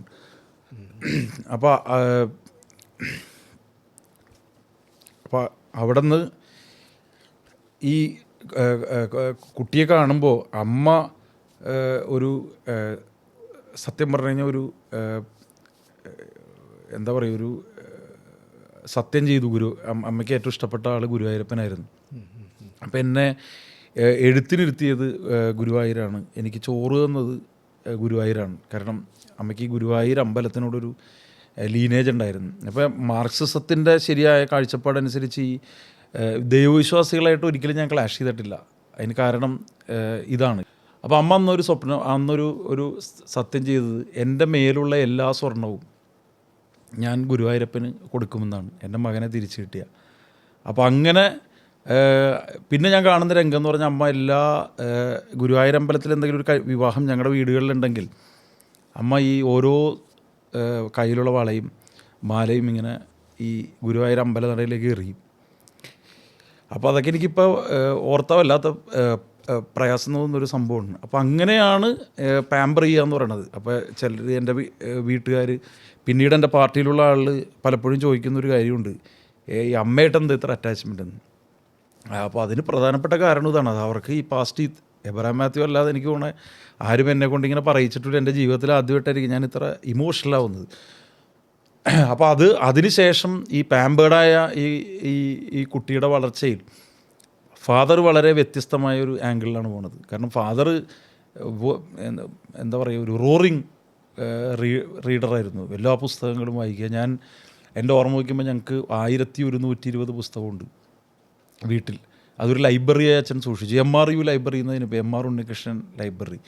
എൻ്റെ ഇപ്പോൾ RSSൽ പിന്നീട് സജീവമായ ഒരു ജ്യേഷ്ഠനുണ്ട്, സ്വന്തമല്ല കസിൻ. അദ്ദേഹം ഈ ചില കാര്യങ്ങൾ അച്ഛൻ്റെ നിഴൽ പോലെ ഇത്തരം കാര്യങ്ങളുണ്ടായിരുന്നു. അപ്പോൾ അദ്ദേഹം ഈ പുസ്തകം, അപ്പോൾ അവിടെ വന്ന് ചെറുപ്പക്കാരെല്ലാവരും പുസ്തകം, ഞങ്ങളുടെ പുതിയ വീട് വന്നപ്പോൾ ആദ്യം ചെയ്യുന്നത് ലൈബ്രറി പുസ്തകങ്ങളൊക്കെ ആയിട്ട് ഉണ്ടാക്കി വയ്ക്കുകയാണ്. അപ്പോൾ ആ പുസ്തകങ്ങൾ, അപ്പോൾ അന്ന് എനിക്ക് ദാസ് ക്യാപിറ്റൽ കാണാം. അപ്പോൾ ഈ ചില ആൾക്കാർ കണ്ടിട്ടുണ്ടാവും, ഈ മാർക്സിസത്തിൽ ഇപ്പോഴും ആളുകൾ പറ്റിക്കും, ഞാൻ ദാസ് ക്യാപിറ്റൽ വായിച്ചിട്ടുണ്ടെന്ന് ഒരിക്കലും അങ്ങനെ വായിക്കാൻ പറ്റില്ല, അറിയാമല്ലോ. പക്ഷെ പലരും ഇങ്ങനെ വെറുതെ അടിക്കും. കമ്മ്യൂണിസ്റ്റ് മാനിഫെസ്റ്റോ എന്ന ഒരാളും കണ്ടിട്ടും ഉണ്ടാവില്ല. അപ്പോൾ ഞാൻ അതിൽ നിന്ന് വെറുതെ ദാസ് ക്യാപിറ്റൽ എടുത്ത് മറിച്ച് നോക്കിയിട്ട് സ്കൂളിൽ പോയി വെറുതെ അടിക്കും. എൻ്റെ കളക്ഷനിൽ ദാസ് ക്യാപിറ്റൽ ഉണ്ട്. എൻ്റെ വീടിൻ്റെ പേര് മണിമേഖല എന്നാണ്. ചെന്തമിഴ് സാഹിത്യം അങ്ങ് കേട്ടിട്ടുണ്ടാവും, ചിലപ്പതികാരവും മണിമേഖല. അതെ, ആ വീട്ടിൽ സംസ്കാരത്തിൻ്റെ അതെ അങ്ങനെ ഇട്ട പേരാണ്. അതുകൊണ്ട് S രമേശൻ നായർക്ക് എന്നെ വലിയ ഇഷ്ടമായിരുന്നു. കാരണം അദ്ദേഹം ഈ അദ്ദേഹം അവിടെ നിന്ന് വന്ന ഒരാളായതുകൊണ്ട്. അതെ. അപ്പോൾ ഈ വായന സംസ്കാരം എന്നെ പെട്ടെന്ന് പ്രചോദിപ്പിക്കുകയും പിന്നെ അദ്ദേഹം നിരന്തരമായി ഇങ്ങനെ കഥകൾ പറയും. മണിമേഖല എന്നുള്ള പേര് തന്നെയാണ് ഇപ്പോഴും? അത് തന്നെയാണ് പേര്, ഞാനത് മാറ്റിയിട്ടൊന്നുമില്ല. അപൂർവമായിട്ടുള്ളൊരു പേര്. പേരാണ്. എൻ്റെ ഒരു ഞാൻ ഇംഗ്ലീഷിൽ സംസാരിക്കാൻ തുടങ്ങി എൻ്റെ ഒരു ഇംഗ്ലീഷ് ടീച്ചർ ഉണ്ടായിരുന്നു, സരോജ മിസ്. എന്നോട് വലിയ സ്നേഹം വരുന്ന അവരുടെ ഒരു ബുക്ക് ഞാൻ ഈ കുറച്ച് നാൾ മുമ്പ് പോയി ഭവൻസിൽ റിലീസ് ചെയ്യണ്ടായി. അപ്പോൾ സരോജ മിസ്സിനെ എന്നെ ഇഷ്ടപ്പെടാനുള്ള ഒരു കാരണം ഷി വാസ് എ തമിഴിയൻ. അപ്പോൾ മിസ്സ് ഈ മണിമേഖല എന്ന് പേര് കണ്ടപ്പോൾ മിസ്സ് അഡ്രസ്സിലെ അപ്പോൾ എൻ്റെ അടുത്ത് ഒന്ന് ചോദിച്ചു, Anil how come you have this name, are you a Tamilian? ഞാൻ പറഞ്ഞു no miss, I am not a Tamilian. Then how this name? ഞാൻ പറഞ്ഞു I have this book in my home. പക്ഷെ എനിക്ക് മുഴുവൻ കാര്യങ്ങൾ അറിയില്ലായിരുന്നു. എന്നെ അച്ഛൻ ഇങ്ങനെ പറഞ്ഞ എന്താ കൊടുങ്ങല്ലൂർ അമ്മയായിട്ടുള്ള ബന്ധം, മണിമേഖലയുടെ പല തരത്തിലുള്ള കഥകളുണ്ട്. പിന്നെ ഞാനത് മറന്നുപോയിട്ട് ഈ എസ് രമേശൻ നായർ വീണ്ടും ഇതൊക്കെ പൊടിയെട്ടിയെടുത്ത് എന്നോട് പറയുകയും തമിഴ് സംസ്കാരത്തെക്കുറിച്ച് വാചാലമായി സംസാരിക്കുകയൊക്കെ ചെയ്തു. അപ്പോൾ ഇത് മാത്രമല്ല എബ്രഹാം മാത്യു, അച്ഛൻ എല്ലാ ഞായറാഴ്ചയും അച്ഛൻ്റെ വീടുകളുണ്ട്. ഈ ഒരു 7-8 ഞാൻ ഈ പറഞ്ഞ പുതുക്കലോട്ടം എന്ന് പറഞ്ഞ സ്ഥലത്തേക്ക് ഞങ്ങൾ നടന്നു പോകും. എല്ലാ വീട്ടിലും അച്ഛൻ ചെല്ലും. അച്ഛനൊരു എല്ലാവരെയും കണക്റ്റിംഗ് ഫാക്ടറായിരുന്നു. അപ്പോൾ ഈ പോകുന്ന വഴികളിലൊക്കെ എന്നോട് സംസാരിക്കുന്ന രാഷ്ട്രീയമാണ്, കടുത്ത കോൺഗ്രസ് വിരുദ്ധതയാണ്. അപ്പോൾ അച്ഛൻ്റെ ഒരു സ്റ്റാർ വാർഡ്സാണ്. പക്ഷെ അച്ഛനൊരു CPIയോട് കുറച്ചും കൂടി ഒരു ചായ്വുണ്ടെന്ന് എനിക്ക് തോന്നിയിട്ടുണ്ട്. അപ്പോൾ മിക്കവാറും അച്യുത മേനോൻ്റെ മഹാത്മ്യത്തെക്കുറിച്ച് എനിക്ക് അച്യുത മേനോൻ്റെ ഡയറി കുറിപ്പ് നമ്മുടെ ഇദ്ദേഹം TN ജയേന്ദ്രൻ കമ്പയൽ ചെയ്തിട്ട് പിന്നെ വാരികാ രൂപത്തിൽ വരുമ്പോൾ കടയിൽ നിന്ന് ഇതെടുത്ത് എനിക്ക് മാർക്ക് ചെയ്തൊക്കെ തരും. എങ്ങനെയായിരിക്കണം ഒരു പൊതുപ്രവർത്തകൻ? ഇപ്പോൾ അച്ഛൻ്റെ ഒരു ഉപദേശം, നിങ്ങൾ ബാലേന്ദ്രനെ പറ്റി ചോദിച്ചില്ലേ, അതിങ്ങനെയാണ്. അതായത് അച്യുത മേനോൻ ഒരു പഴയ കമ്മ്യൂണിസ്റ്റുകാരൻ്റെ അവിടെ ചെല്ലുകയാണ് കാണാൻ. അദ്ദേഹം കിടക്കും. ഞാനിപ്പോഴും അത് ഓർക്കണ്ട, അച്ഛൻ എനിക്ക് അണ്ടർലൈൻ ചെയ്ത് വായിപ്പിച്ചാണ്, നീ ഇങ്ങനെ ആയിരിക്കണം പൊതുപ്രവർത്തനത്തിന്. അപ്പോൾ പോക്കറ്റിൽ ഞാൻ തപ്പി നോക്കി. ഞാൻ ഒരുപാട് കാലം ഒളിവിൽ താമസിച്ചൊരു വീടാണ്, വലിയ കഷ്ടപ്പാടാണ്. അപ്പം ഞാൻ പോക്കറ്റിൽ തപ്പി നോക്കി, കിട്ടിയത് 10 രൂപയാണ്, അല്ല 100 രൂപയാണ്. ഞാനത് അവിടെ കൊടുത്തു. അവരുടെ കണ്ണ് നിറഞ്ഞു. അതിൽ കൂടുതൽ കൊടുക്കേണ്ടതായിരുന്നു, എന്ത് ചെയ്യാം, എൻ്റെ പോക്കറ്റിൽ അത്രയേ ഉണ്ടായിരുന്നുള്ളൂ. അച്ഛൻ്റെ ഡയറി കുറിപ്പിലൊരു വാചകമാണ്. അപ്പോൾ അച്ഛനോട് പറയുന്നൊരു വേറൊരു കാര്യം വരുന്നത്, നിങ്ങൾ അധികാരസ്ഥാനത്ത് ഒരാളിരിക്കുമ്പോൾ അയാൾ ഭയങ്കരമായി സന്തോഷകരമായി ജീവിക്കുന്നുണ്ടെങ്കിൽ അതിൻ്റെ അർത്ഥം ഇവനൊന്നും ചെയ്യുന്നില്ലെന്നാണ്. അധികാരസ്ഥാനത്തിരിക്കുന്നവൻ എപ്പോഴും പ്രയാസങ്ങൾ അനുഭവിക്കുക. അച്യുതൻ്റെ ഡയറി കുറിപ്പിൽ എല്ലാ ദിവസവും ഈ കാര്യങ്ങളുണ്ട്. MM ലോറൻസിനെ ഞങ്ങളുടെ പുന്നക്കൽ കവല അമ്പലത്തിൽ എൻ്റെ കുളത്തിൽ കൊണ്ടുപോയി തല്ലിയിട്ടുണ്ട്, പഴയ ഇടപ്പള്ളി. നിങ്ങൾ കേട്ടിട്ടുണ്ടോ? എല്ലാ കുളത്തിലും കൊണ്ടുപോയി തല്ലി, എല്ലാ കുളത്തിലും നടന്ന സംഭവമാണ്. അപ്പോൾ ഇതൊക്കെ എൻ്റെ മനസ്സിലുണ്ടാക്കിയ കമ്മ്യൂണിസ്റ്റ് പാർട്ടിയോടുള്ള എന്താ പറയുക, അതിര് കടന്ന ഒരു ബന്ധമുണ്ട്. ഇപ്പം നമ്മുടെ വീട്ടിലുള്ള ആളുകളൊക്കെ കുറച്ച് സമ്പന്ന, അച്ഛൻ്റെ അമ്മാവൻ ഇപ്പോഴും, അമ്മാവൻ്റെ മകൻ വലിയ ബിസിനസ്സുകാരനാണ്. അന്ന് വെളിച്ചെണ്ണ മില്ല് ഞങ്ങൾക്ക് അവിടെ ഉണ്ട്. അപ്പോൾ അപ്പോൾ എന്നോട് പറയും, ഞാൻ ചോദിക്കും കൊച്ചമ്മാവൻ ആദ്യം ഇപ്പോൾ ഏത് പാർട്ടി? ഇപ്പോൾ കോൺഗ്രസ്സാണ്. അപ്പോൾ സ്വാതന്ത്ര്യത്തിന് മുമ്പ് അന്ന് സ്വാതന്ത്ര്യ സമരത്തിനെതിരായിരുന്നു. അപ്പോൾ അതെല്ലാ കോൺഗ്രസ്സുകാരും അങ്ങനെ, സ്വാതന്ത്ര്യ സമരത്തിന് മുമ്പ് ഗാന്ധിക്ക് എതിരായിരിക്കും, സ്വാതന്ത്ര്യ സമരം കഴിയുമ്പോൾ കോൺഗ്രസ് ആവും. അച്ഛനെ കമ്മ്യൂണിസ്റ്റ് പാർട്ടിയുടെ സഹായി എന്നുള്ള നിലയിൽ ഈ ലോറൻസിനെ കൊണ്ടുവന്ന് മർദ്ദിച്ചു. ലോറൻസ് സാറിനോട് ഞാനത് പറഞ്ഞിട്ടുണ്ട്, ഞങ്ങൾ പിന്നെ ഒരുമിച്ച് പ്രവർത്തിച്ചിട്ടുണ്ടല്ലോ. അപ്പോൾ പുന്നക്കക്കുളത്തിൽ കൊണ്ടുവന്ന് മർദ്ദിച്ച് ചാവാറായി ഇട്ടിട്ട് ഈ പോലീസുകാർക്ക്, അന്ന് ഞങ്ങൾക്ക് പലചരക്ക് കടയുണ്ട്, സ്റ്റേഷനറി, ഇങ്ങനെ റേഷൻ കടയുണ്ട്, ഇതൊക്കെ ഉണ്ട്. അപ്പോൾ അച്ഛന് PK വർഗീസിൻ്റെ അടുത്താണ് ജോലി. അവരുടെ മാനേജറാണ്. PK വർഗീസ് എന്ന് പറഞ്ഞാൽ അന്നത്തെ കാലത്ത് എറണാകുളത്തെ ഏറ്റവും വലിയ 24-25 വയസ്സേ ഉള്ളതെന്ന് വെച്ചാൽ ഈ 3 കടയും ജോലിയൊക്കെ ഉള്ളപ്പോൾ. അപ്പോൾ തൊട്ടപ്പുറത്തൊരു തറവാട്ടുകാരൻ, ഞാൻ ആ പേര് പറയാൻ ഉദ്ദേശിക്കുന്നില്ല, അവരുടെ പണിക്കാരൻ വന്നിട്ട് കരിക്ക് വെട്ടി ഞങ്ങളുടെ കടയിൽ നിന്ന്. മറ്റേ അന്ന് കരിക്ക് വിൽക്കലില്ല, കരിക്ക് ഇട്ടുകൊണ്ട് വന്നിട്ട് നമ്മുടെ വാക്കത്തി എടുത്തിട്ട് മറ്റേ പോലീസുകാർക്ക് കൊടുക്കുമ്പോൾ അച്ഛൻ വന്ന് വാക്കത്തി പിടിച്ച് വാങ്ങി. അപ്പോൾ പറഞ്ഞ് കുട്ടനിത് അനുഭവിക്കും എന്ന് പറഞ്ഞു. ലോറൻസിനെ തല്ലിയ പോലീസുകാർക്ക് എൻ്റെ കടയിൽ നിന്ന് വാക്കത്തി എടുത്ത് വെട്ടണ്ട. അതിന് ചെയ്തൊരു കാര്യം, എടപ്പള്ളി പോലീസ് സ്റ്റേഷൻ ആക്രമണ കേസിൽ കമ്മ്യൂണിസ്റ്റുകാരെ സഹായിച്ചവരിൽ ഒരു പേരുകാരനെ എഴുതി കൊടുത്തു. അപ്പോൾ ഞങ്ങളുടെ ഈ കൊച്ചമ്മാവൻ ചെന്ന് സ്റ്റേഷനിൽ അച്ഛൻ്റെ കൈയും പിടിച്ച് സ്റ്റേഷനിൽ ചെന്നു, ആരാടാ എൻ്റെ മരുമോനെ കേസിൽ ഇതാക്കിയത്, അവൻ കമ്മ്യൂണിസ്റ്റൊന്നുമല്ല. അപ്പോൾ തന്നെ വിട്ടു. അതാണ് ഈ കഥ പറയാനുള്ള കാരണം. ഒരു ഗോവിന്ദൻ ഉണ്ടായിരുന്നു ഞങ്ങളുടെ വേറൊരു വെല്ലിച്ചൻ്റെ കടയിൽ, ട്രങ്ക് പെട്ടി ഉണ്ടാക്കുന്ന കമ്പനിയുണ്ട്, അവിടെ സമരം നടത്തി. ഈ ഗോവിന്ദൻ എന്ന് പറഞ്ഞ ആൾ മരിക്കുന്നതുവരെ, ഞാൻ രാഷ്ട്രീയ പ്രവർത്തനം തുടങ്ങി, ഗോവിന്ദൻ മരിക്കുന്ന ഇതുവരെ അച്ഛൻ ഗോവിന്ദന് ചേട്ടന് ചെറിയ മാനസിക പ്രശ്നം വന്നു, ഭാര്യ ആരുമില്ല. എല്ലാ ഞായറാഴ്ചയും ഗോവിന്ദൻ ചേട്ടൻ്റെ വീട്ടിൽ പോകും, ചെറിയ സഹായം കൊടുക്കും. അപ്പോൾ ഞാനിത് എന്താണെന്ന് ചോദിക്കും. ആ വീട്ടിലേക്ക് സാധാരണ ഇത് ഞങ്ങളുടെ ഒന്നും വീട്ടിലൊരാൾക്ക് കയറാൻ പറ്റില്ല. അപ്പോൾ അച്ഛൻ പറയുന്നൊരു കാര്യം, തൊഴിലാളികൾക്കിടയിൽ ആദ്യമായി വായിച്ച ഒരാൾ ഗോവിന്ദനാണ്. അപ്പോൾ ഗോവിന്ദനെ മറക്കരുത്. അപ്പം ഇങ്ങനെയൊക്കെയുള്ള ഒരുപാട് ഒരു ഈ അച്ഛനുമായിട്ടുള്ള ഇടപെടലാണ് സത്യത്തിൽ എന്നെ കമ്മ്യൂണിസ്റ്റ് ആക്കിയത്. അപ്പോൾ സ്കൂളിൽ ഞാൻ എൻ്റെ അന്നത്തെ ഈ ഇതുണ്ടല്ലോ, എന്താണ് പറയുന്നത്, നമ്മൾ സ്കൂളിൽ എഴുതില്ലേ ഓട്ടോഗ്രാഫ്, അതിലെൻ്റെ കൂട്ടുകാരെ എഴുതുന്നുണ്ട്. എവിടെയോ സൂക്ഷിച്ച് വെച്ചിട്ടുണ്ടായിരുന്നു, എൻ്റെ വൈഫ് എടുത്ത് വെച്ചിട്ടുണ്ടെന്ന് തോന്നുന്നു. അവർ dear friend who used to quote Marx when we used to quote the sportsmen in those days എന്നൊക്കെ പറഞ്ഞ് എഴുതിയിട്ടുണ്ട്. അപ്പോൾ അന്ന് എനിക്ക് ഈ പറഞ്ഞ സംഭവങ്ങളെല്ലാം എൻ്റെ മനസ്സിലുണ്ടായിരുന്നു.